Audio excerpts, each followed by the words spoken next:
Vamos a ver cómo realizar una inmunocitoquímica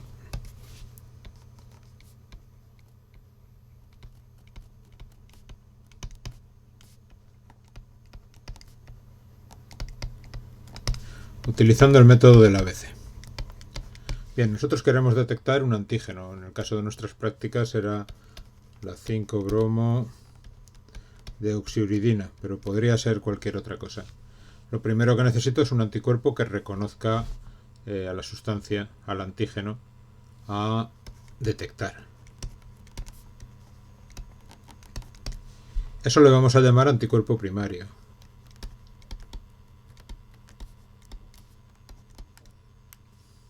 Ese anticuerpo primario se va a generar en una especie.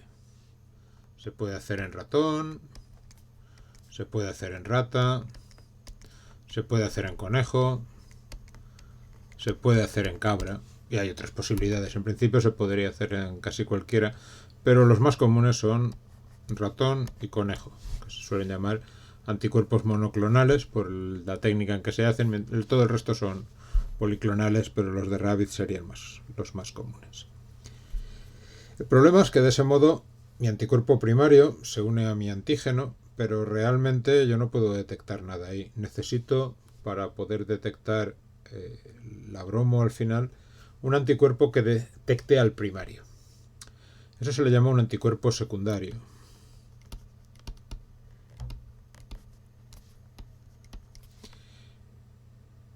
En realidad, todos los anticuerpos de una especie tienen esta parte común. Así que yo puedo diseñar un anticuerpo frente a anticuerpos de otras especies. Si pongamos que yo he utilizado un anticuerpo de ratón, pues si yo cojo una cabra o un conejo y le pongo anticuerpos de ratón, generará anticuerpos frente a ese otro anticuerpo. Por ejemplo, si yo lo hiciera en cabra y fuese contra el de ratón, pues sería un anticuerpo de cabra anti ratón. Ese sería mi secundario. Ese secundario podría detectar todos los anticuerpos de ratón que yo tuviese o que pudiese utilizar. Pero claro, de este modo el anticuerpo seguiría sin tener ningún tipo de marca. No lo podría detectar tampoco, necesitaría más anticuerpos y así no vamos a ningún sitio. Los anticuerpos secundarios normalmente, o siempre, tienen algún tipo de marca que permite detectarlos con facilidad. En nuestro caso, en la técnica que vamos a utilizar, la marca que van a tener es que están biotinilados. La biotina es una molécula muy pequeña que no molesta mucho al anticuerpo y además tiene gran afinidad por otra proteína que se denomina avidina. Así que, aunque en sí el anticuerpo secundario tampoco se ve, en un tercer paso podemos añadir un complejo de avidinas y biotinas con peroxidasas. Ese complejo, que se denomina complejo ABC, como veis es bastante grande, sí que puede reconocer al anticuerpo secundario, y la peroxidasa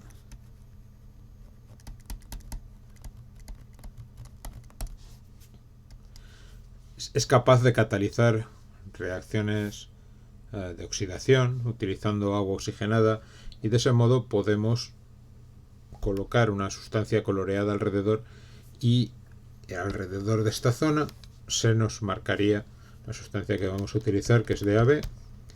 Ahí veríamos una mancha marrón que en el fondo correspondería al lugar donde estaba el antígeno, aunque en realidad lo que estamos viendo pues es la peroxidasa.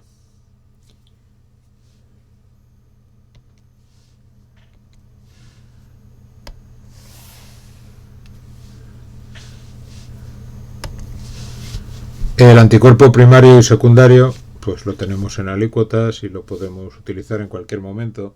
El ABC hay que prepararlo fresco cada vez que lo utilicemos. Viene como dos componentes, el componente A y el componente B. La C correspondería a complejo y normalmente se prepara a una concentración 1:100. Hay que prepararlo al menos media hora antes de usarlo,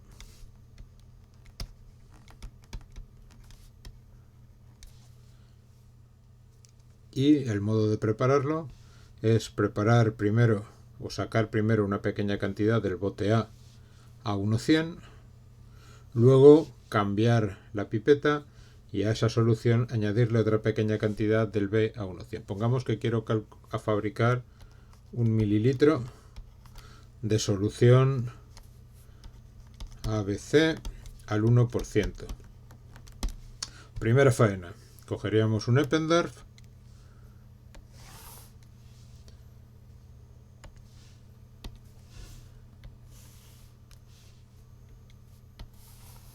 y le pondríamos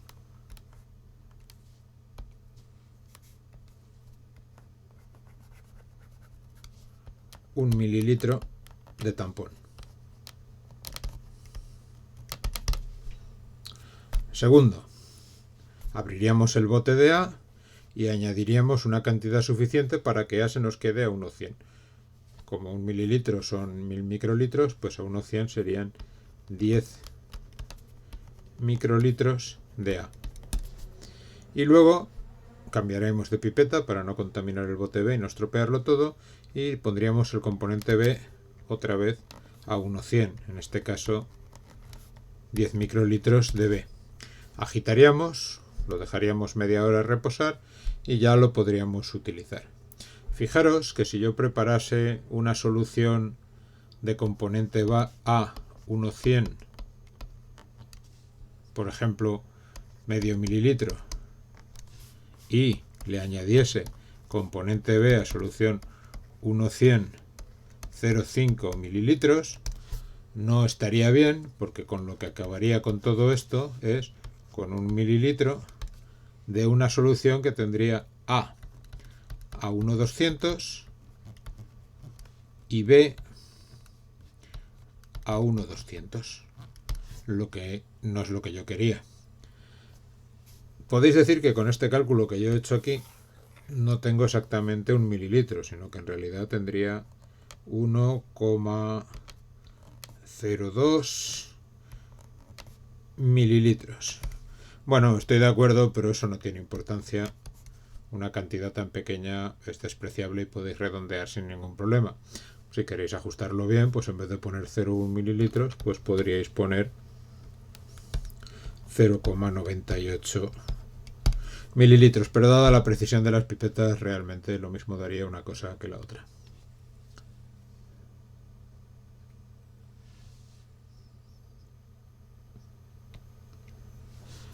Una vez añadido el ABC, y bueno, hay que lavar entre los pasos obviamente, pues el revelado lo haríamos utilizando DAB más agua oxigenada.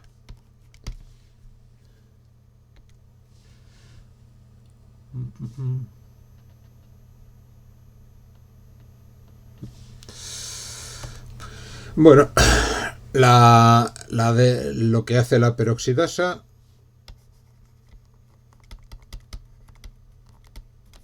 es una enzima que va a catalizar DAB, que en principio es incolora y es soluble en DAB oxidada, que es marrón y es insoluble, con lo que se va a formar un depósito en los lugares donde hubiese ABC. Para catalizar esta reacción, la peroxidasa va a utilizar el agua oxigenada,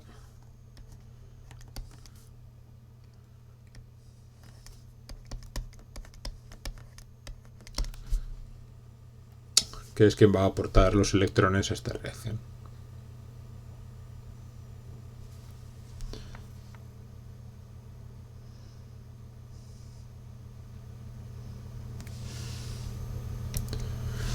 Para calcular la concentración de DAB,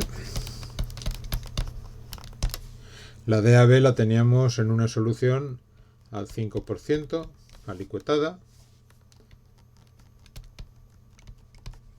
Entonces, dependiendo del volumen que queramos, vamos a tener que coger más o menos alícuotas o más o menos cantidad de DAB. La concentración final de uso de la DAB era 0,05%. Bien, si os fijáis, eso es 100 veces más diluido que las alícuotas que están al 5%. Obviamente, si las condiciones fueran distintas, habría que tener otras consideraciones, pero las alícuotas se hicieron al 5% ya pensando en la dilución final. Lo que quiere decir que si, por ejemplo, quisiera fabricar 10 mililitros de solución de DAB, pues le tendría que añadir un 1%, es decir, tendría que añadir 100 microlitros de DAB al 5%. Este es un caso donde podría ser útil las alícuotas que os comentaba antes. Otra manera de fabricar esto pues sería a partir del polvo directamente. Si tuviera que formar a partir del bote directamente de la DAB, tuviese que hacer 10 mililitros al 0,5%, pues serían 0,5% serían 50 miligramos en 100 mililitros, pues obviamente para hacer 10 mililitros necesitaría la décima parte, luego realmente pesaría 5 miligramos. En cuanto al agua oxigenada, que hay que añadir ahí, el problema es que el agua oxigenada viene la más concentrada en botellas de 110 volúmenes, que viene a decir que es agua al 30%, agua oxigenada al 30%.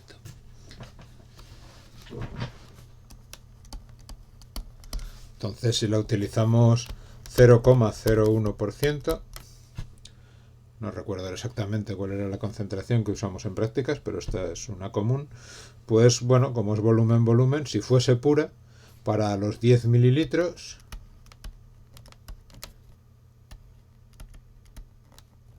tendríamos que añadir 0,01% o lo que es lo mismo, en 10 mililitros 0,001 mililitro, que es un microlitro. Pero pensad que eso sería si fuese pura. Como no es pura, que es al 30%, pues si de cada 100 hay 30 puros, para obtener uno puro tendré X.